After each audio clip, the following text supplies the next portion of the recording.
तिकडे हिंगोली जिल्ह्यामध्ये मागच्या 24 तासापासून मुसळधार पाऊस बरसतोय। जिल्हाभरातील नदी नाले ओढे तुडुंब भरून वाहू लागलेत। नदीकाठावरील गावातील शेतकऱ्यांना सतर्कतेचा इशारा प्रशासनाने दिलाय। या संदर्भात आढावा घेतला आमचे प्रतिनिधी श्रीधर वाळवंटे यांनी। पाहूयात। पावसाळा सुरुवात होऊन दीड महिना उलटल्यावर मागील 24 तासामध्ये हिंगोली जिल्ह्याभरामध्ये मुसळधार पाऊस बरसल्याने संपूर्ण नदी ओढे तुडुंब भरून वाहू लागलेत। प्रशासनाच्या वतीने नदीकाठच्या गावातील नागरिकांना शेतकऱ्यांना एक सतर्कतेचा इशारा देखील दिलेला आहे आणि नदीकाठच्या परिसरातून ये जा करण्यासाठी देखील बंदी करण्यात आलेली आहे। तर अनेक भागांमधील नदीला मोठा पूर आल्यामुळे रस्त्यात लांबच लांब रांगा देखील वाहनांच्या लागल्या होत्या। अनेक तास देखील या ठिकाणी नागरिकांना प्रवाशांना तात्काळ थांबावं लागलं।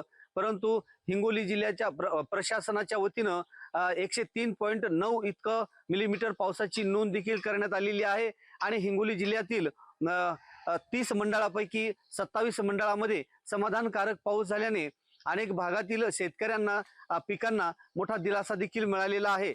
जसे की दीड महिन्यापासून पाऊस पडत नव्हता आणि मोठा पाऊस याच वर्षी पडलेला आहे, या 24 तासामध्ये पडलेला आहे। म्हणून संपूर्ण पिकांना जे आहे ते मोठा दिलासा देखील मिळालेला आहे। म्हणून हिंगोली जिल्ह्यामध्ये पावसाचा रेड देखील अलर्ट जाहीर करण्यात आला होता आणि त्या अनुषंगाने नागरिकांनी पुलावरून पाणी वाहत असताना या ठिकाणी जाऊ नये असा देखील या ठिकाणी इशारा प्रशासनाच्या वतीने करण्यात आला होता। परंतु समाधानकारक पाऊस झाल्यामुळे परिसरातील शेतकऱ्यांमध्ये एक आनंदाचं वातावरण आता पाहायला मिळालेलं आहे।